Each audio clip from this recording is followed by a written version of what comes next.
뉴스킹 박지훈입니다. 3부 문 열었습니다. 자, 오늘도 뜨거운 이슈를 시원하게 풀어봅니다. 김한 한겨레 기자, 이현웅 YTN 라디오 아나운서 두 분과 함께 킹스맨 시작합니다. 안녕하십니까? 안녕하십니까? 안녕하세요. 자, 김한 기자님. 네. 오랜만에 나오셨어요. 네. 쉬기는 하루 쉬었는데 2주 만에 나왔어요. 휴가를 2주 갔던 걸로 네. 보입니다. 네. 그리고 얼굴이 탔어요. 네. 왠지. 그래서 굉장히 큰 오해를 받고 있는데 네. 사실은 하루 쉬었습니다. 하루 쉬었어요? 네. 하필 그날 네. 저희 방송 되셔가지고 왠지 2주간 어디 큰 멀리 다녀온 줄 알았는데. 꼭 가보고 싶습니다. 네. 알겠습니다. 바쁘시죠? 휴가 가기 힘들죠? 아니요, 뭐 실제도 그렇진 해야 되고. 않은데요. 뭐 계속 뭐 방송도 있고 일정들이 있어서요. 예. 알겠습니다. 자, 첫 번째 소식 민주당 소식이네요.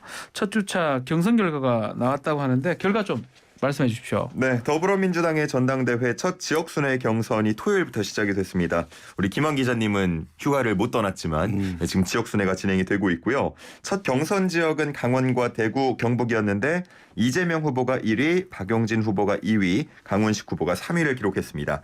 그리고 어제는 제주, 인천 경선이 치러졌는데 역시나 제주에서 이재명, 박용진, 강훈식 순으로 나왔고 또 오후에 진행됐던 인천 경선에서도 이, 박, 강 순으로 득표율이 나왔습니다.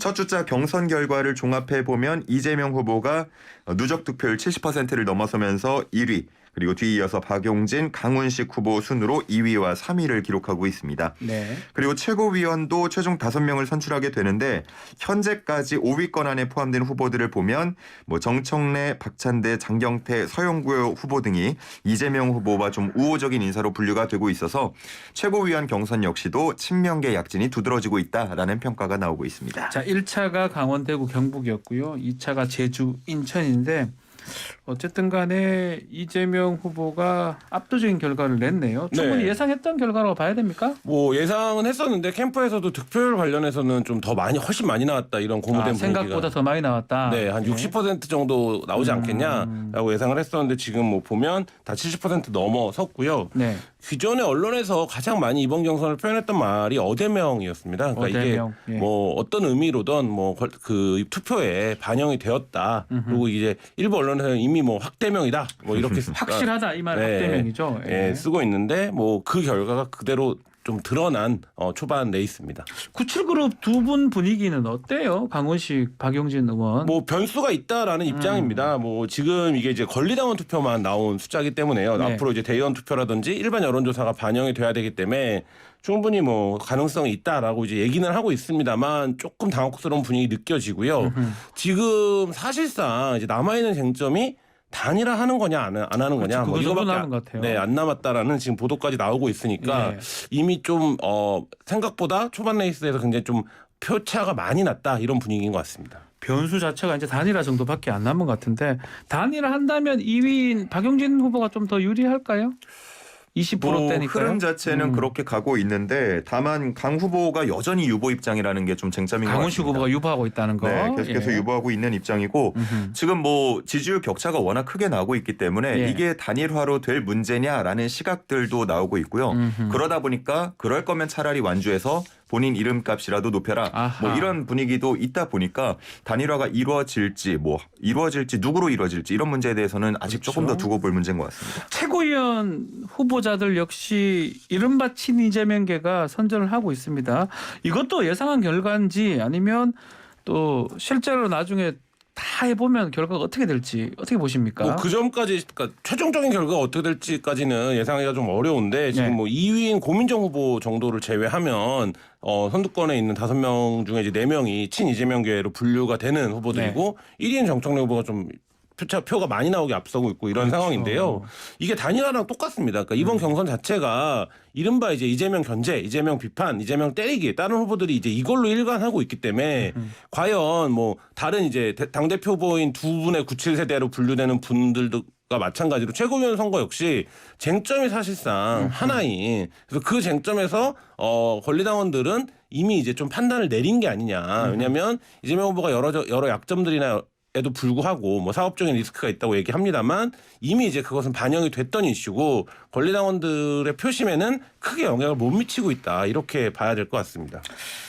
자, 국민의힘 얘기를 다시 해보면 이재명 의원이 대표가 되기를 바란다고 얘기를 하고 있는데 실제로 진짜 그런 마음이 있는 건지 그렇게 되면 뭐 윤석열 대통령 지지율하고 또 이런 것들하고 분위기를 바꿀 수 있는지 그렇게 좀 보고 있는 거예요. 뭐 일각에서는 국힘 일각에서는 뭐 이나땡이다 이런 표현도 쓰고 있어요. 그런 얘기를 하더라고요. 네, 이재명이 대표되면 예. 땡큐다 이런 얘기하는데 이유 뭐냐면 이재명 그 의원이 어쨌든 지금 여러 건이 재판 수사를 받고 있는 중이고 이게 실제로 기소가 될 수 있는 건들이 있기 때문에 기소가 되면 이 과정에서 계속적인 방어가 이루어져야 되고 그렇게 되면 민주당 입장에서도 되게 강경한 그 정부가 정치적인 탄압을 하고 있다 이 프레임을 걸 수밖에 없기 때문에 이렇게 가서 양쪽 지지층을 결집하는 방향으로 가면 지금 워낙 지지율이 떨어져 있는 상태이기 때문에 아하. 상당 부분 만회가 가능하다. 뭐 이런 이제 의지의 표현이라고 보여지는데요. 의지의 표현. 네, 사실 뭐 어떻게 될지는 지켜봐야 됩니다. 네. 알겠습니다. 자, 이현웅 아나운서 두 번째 소식 전해주십시오. 네, 두 번째 소식은 김순호 경찰국장 관련 소식입니다. 정부가 신설한 행정안전부 경찰국의 초대 수장이죠. 김순호 국장이 과거 노동운동 현장에서 내부 밀고자로 활동한 뒤 그 공로를 인정받아서 경찰에 특별 채용됐다는 의혹이 제기됐습니다. 대학생 때 시위에 참여를 했다가 붙잡혀서 1983년에 강제로 군에 입대를 했고요. 제대 후에는 이적단체로 규정된 노동운동단체 인천부천 민주노동자회 이른바 이제 인노회에 가입을 했는데 여기서 김봉진이라는 가명으로 활동을 하다가 1989년 4월쯤 갑자기 사라졌습니다. 예. 근데 공교롭게 그 뒤에 회원 한 15명 정도가 줄줄이 구속이 됐다고 하는데 아하. 또 공교롭게 김 국장이 1989년 8월에 경장으로 특채되는 일이 있었습니다. 공교롭습니다. 네, 그러다 보니까 인노회 일부 회원들이 김 국장이 동료를 밀고 하고 그 대가로 경장으로 특채된 게 아니냐라는 의심을 하고 있는 상황이고요. 예. 뭐 인노회 옛 동료들은 이 김 국장이 아니면 알 수 없는 내용까지 경찰이 알고 있었다라고 주장을 하고 있는 상황입니다. 이에 대해서 김 국장 소설 같은 말이다라고 일축을 했고요. 나는 이 인노회 회원들의 구속에 대해서 관계가 없다. 왜 나와 연관을 시키는지 모르겠다고 거듭 반박하고 있습니다. 자, 김순호 경찰국장 지금 문제가 되고 있는데 노동운동을 하는 학생에서 대공부실에 네. 지금은 없죠. 네. 있나 모르겠다. 경찰로 변신을 했습니다. 잠시 후에 나타나서 대공수사 경찰로 특별 채용이 됐는데 이런 이력은 좀 특이하다고 봐야 될 것 같은데요. 저는 이런 게 있는지도 이번에 보도가 나와서 사실 알았어요. 그러니까 느낌상은 좀 알았지 네, 않습니까? 뭐 뭔지는 아는데 실제로 이런 사람들이 그 이제 저도요. 실제로 예. 옆에 있는지는 몰랐어요. 네, 요직에 이제 갈 정도로 아직 요건 확인을 좀 더 해봐야 네네, 되겠지만 세월이 흘렀구나 네. 이런 생각이 들었는데요. 아니, 어쨌든 뭐 대공수사 경찰로 특별 채용됐던 건 맞으니까요. 그러니까 네. 강제 징집이 됐었고 녹화사업 대상자였다가 채용이 됐는데 이 과정에서 아까 이제 설명해 주셨지만 한 3, 4개월 정도의 행적이 굉장히 수상하고 그렇죠. 그러니까 비어 있고 이 3, 4개월 이후에 나타난 현상은 같이 이제 활동을 했던 동료들이 대거 구속되는 조직 사건으로 비화되는 일이 벌어진 건데 그러니까 이 부분에 대해서 이게 뭐 색깔론이다. 뭐 나는 상관없다. 네. 이게 아니라 누가 봐도 한 가지 지금 있어 보이고 그렇죠. SNS나 인터넷에서는 뭐 영화 밀정이 떠오른다. 소름 끼친다. 이런 얘기까지 나오고 있는데 그렇다라고 하면 이 부분에 대해서 좀 본인의 행적에 대해서 정확한 설명을 해줄 필요가 있는 책임이 있다. 이렇게 보여집니다. 영화 암살도 그런 거 아닌가요? 그렇죠. 예. 이정재요? 네네. 이정재 비슷한 거 암살 맞죠? 제가 잘못 기억하고 있나? 일제 갔다가 네, 암살 전지현 씨가 암살, 나왔던, 네. 밀정 그런 영화들이 그런 내용들이죠. 떠오르는데 어쨌든 간에 뭐 노동운동 했던 거는 맞고요. 대공분실 경찰로 특채된 것도 맞고 중간에 좀 이상하게 잠적했던 거 맞고 그거는 맞는데 과연 쟁점 자체는 그거 같아요. 노동운동의 이 동지들 뭐 그 밀고를 했느냐 안 했느냐 이게 청문회 하면 쟁점이 될 것 같은데 밝혀질 수가 있나요 이런 것들이? 근데 이제 뭐 워낙 세월이 많이 흘렀고 이게 아주 체계적으로 무슨 문서를 남겨놓고 진행했던 일들이 그렇지 아니기 않을 것 때문에 같은데요. 근데 오늘자 보도에 따르면 이 업무를 담당했던 사람이 누군지까지 지금 드러난 상태이기 때문에 아하. 사실 이제 그 부분에서 확인이 될 것 같고 또 한 가지는 지금까지 이 김순호 경찰국장이 했던 해명이에요. 그러니까 네. 본인이 이 활동에 회의를 느껴서 경찰을 만난 건 맞다라고 인정을 했는데 우리가 상식적으로 그 당시 엄혹한 분위기에서 그 사회운동을 하다가 본인이 회의를 느끼면 그냥 그만두면 될 일인데 왜 경찰을 만났는가? 너무 회의를 느끼면 또 그럴 수도 있잖아요. 그리고 몇 개월 뒤에 예. 왜 경찰에 특채까지 됐는가? 이상하네요. 그 사이에 자기가 활동했던 단체에 조직표까지 경찰이 확보하는 상황이 됐는데 이 과정에 대해서 설명이 필요할 것 같습니다. 자, 또 그거 말고도 인천 부천 민주노동자회 인노회가 노동운동이 아닌 주사파 단체였다고 김 국장 주장을 하고 있는데 지금 2020년 법원 판결에 따르면 이적 단체는 아니다 이런 판결이 벌써 떨어졌네요. 네, 그렇습니다. 예. 원래 박근혜 정부 때인 2014년에 인노회가 이적단체다라는 대법원 판결이 나온 바 있었는데 2020년 재심을 통해서 대법원이 정반대 판단을 내렸고요. 네. 결국은 지금 현재로서는 이적단체가 아니라는 판결이 확정된 상황이라고 보시면 되겠습니다. 이와 함께 윤희군 경찰청장 청문회가 오늘 열리는데 여기도 아마 핵심 쟁점은 도덕성이나 능력 그런 검증보다는 경찰국 신설하고 경찰대학교 개혁 이게 현안으로 다뤄질 것 같습니다. 네, 오늘 그 경찰국 일단 위법하냐 아니냐 이 부분이 쟁점이 될 것으로 보이는데요. 네.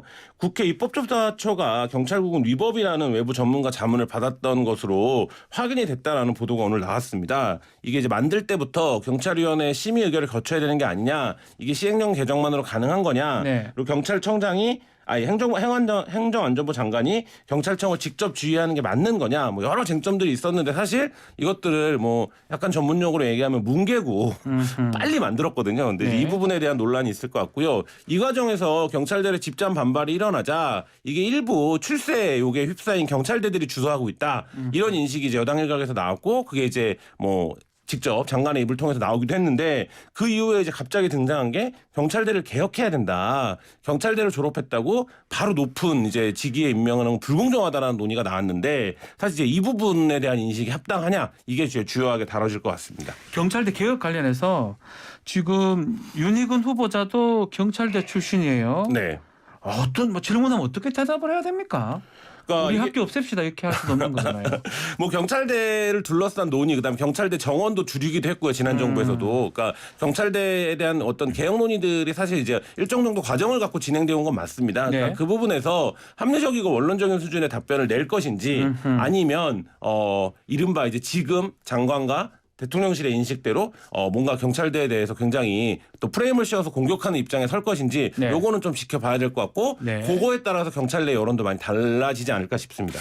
자, 이 유삼용 전 총경 같은 경우는 증인 채택 대상에서 좀 빠졌네요. 네, 그렇습니다. 청문회가 지난 4일에 열리려다가 예. 이 류삼영 총경 증인 채택 여부를 두면서 여야가 맞서면서 청문회가 연기가 됐고, 결국은 증인에서 빠지게 됐고 민광기 경찰직장협의회 회장이 채택이 됐습니다. 네. 대신에 여기서 빠지는 대신 이제 앞으로 13일에 예정된 행정안전부 경찰청 업무보고 때 류 총경을 증인으로 출석시키기로 지금 합의한 상태입니다. 경찰청장 본회의에서 표결 대상은 아니다 네. 보니까 이게 청문 보고서가 채택 안 돼도 대통령이 막 강행하지 않을까 생각도 드는데요. 어떻게 보십니까? 일단은 그럴 수 있습니다. 그렇게 해도 위법이 아니기 때문에. 채택될 수 있을 것 같아요. 어떻게 돼? 그때 해봐야 알겠지만. 네, 해봐야 알겠지만 전 좀 이렇게 어려워 어렵지 보이는데요. 않을까 이미. 싶어요. 근데 이제 네. 그렇지 않아도 채택 강행을 할 수 있는데, 지금 대통령 지지율이 굉장히 낮은 상태가 첫 번째로 꼽히는 게 인사 문제 아니겠습니까? 네. 그런 상황에서 과연 어떻게 처리를 할지 요거는 좀 지켜봐야 될 것 같습니다. 네, 자 인사 문제 가장 중요한데요. 이제 휴가 돌아오자마자 경찰청장 인사청문회가 또 준비가 되어 있습니다. 자, 끝으로 안타까운 소식인데 이천 화재 소식 다뤄봐야 될 것 같습니다. 이현웅 아나운서. 네. 네. 어제 이제 발인이 치러졌습니다. 총 네. 5분이 안타깝게 세상을 떠났는데 간호사 현인경 씨를 포함해서 4분의 발인이 어제 치러졌고요. 민소가 늦게 차려진 80대 남성 발인식은 오늘 오전에 진행이 될 예정이었는데 아마 지금쯤이면은 진행이 되고 있지 않을까 싶습니다. 자, 참 안타까운 일인데 특히 환자들 탈출을 돕다가 이제 숨진 간호사 현은경 씨 발인이 진행됐는데 발인 내내 울음 바다였다라고 하고요. 의사자로 이제 인정될 수 있느냐 없느냐 이 부분도 좀 논란이 될 것 같긴 합니다. 네, 관련해서 지금 많은 분들이 이 사연 읽고 굉장히 안타깝다라는 반응들 보이고 네. 있는데요. 그 신경림 대한간호협회 회장은 환자의 생명을 끝까지 지켰던 현 간호사의 희생 정신을 잊지 않겠다. 그의 죽음이 헛되지 않게 의사자로 인정될 수 있도록 노력하고 12일까지 전국 16개 시도 지부별로 추모 기간을 운영하겠다. 이런 입장을 밝혔는데요. 예. 권성동 국민의힘 원내 대표도 또 페이스북을 통해서 의사자 지정을 통한 국가적 예우는 남은 우리들의 몫이다 이렇게 얘기를 하고 있어요. 예. 그래서 이제 이 부분에 대해서는 뭐 정치권에서도 어느 정도 이 논의를 하겠다라는 입장이기 때문에 여당 지금 현재 대표 직무대행이죠. 이 입장을 밝혀서 사실 뭐 잘 진행이 됐으면 좋겠습니다. 이게 또 이런 일들이 사실 이제 하다 보면 좀 예. 시간이 지나면 잊혀지고 그렇죠. 당사자들이 굉장히 좀 외롭게 투쟁하고 뭐 이런 이제 상황으로 남는 안타까운 일들이 있는데 그렇게 좀 되지 않았으면 좋겠습니다. 법도 좀 애매하긴 해요. 의사상 네. 법률 따르면 직무상 왜 해야 되는데 이게 직무로 봐버리면 안 될 수도 있거든요. 그래서 좀 그래서 네. 비슷한 사례라고 꼽히는 게 2018년 1월에 밀양 세종병원 그렇죠, 화재인데 그렇죠. 예. 그때 당시에도 환자들을 대피시키다가 이제 숨진 의료진이 의사자로 인정된 바가 있기 때문에 네. 뭐 그와 이제 비슷하게 이번에도 인정이 될 수 있지 않을까라는 뭐 시각들이 있습니다. 자, 사고 원인 규명이 제대로 지금 되고 있는지 그 부분도 말씀 좀 주십시오. 네, 지난 5일에 1차 합동 감식이 진행이 됐고 그 과정에서 건물 3층 스크린 골프장에서 불이 시작된 걸로 현재 추정이 되고 있습니다. 오늘 2차 합동 감식이 진행될 예정인데 이 불이 어떻게 4층까지 확산이 됐느냐 그 경로 등을 확인할 계획이고요. 이 건물을 보면 1, 2층에는 간이 스프링클러가 설치가 돼 있었는데 다른 층에는 자동 화재 탐지 설비나 소화전 정도만 설치가 돼 있는 상황이었습니다. 오늘 뭐 조사가 진행이 된다고 하니까 철저하게 진행이 됐으면 좋겠습니다. 그렇죠. 스크린 골프장 철거하는 과정에서 이제 화재가 났다고 하는데 혹시나 또 걱정되는 부분은 인재 아니냐. 스프링쿨러가 또 제대로 설치되지 않았느냐. 그 부분도 막 경찰이 조금 면밀하게 들여다봐야 될 것 같습니다. 자, 삼가 고인의 명복을 빌겠습니다. 자, 오늘 킹스맨 여기서 마무리를 하겠습니다. 자, 김한 기자, 네. 또 이현웅 아나운서 두 분 감사합니다. 네, 고맙습니다. 네, 감사합니다.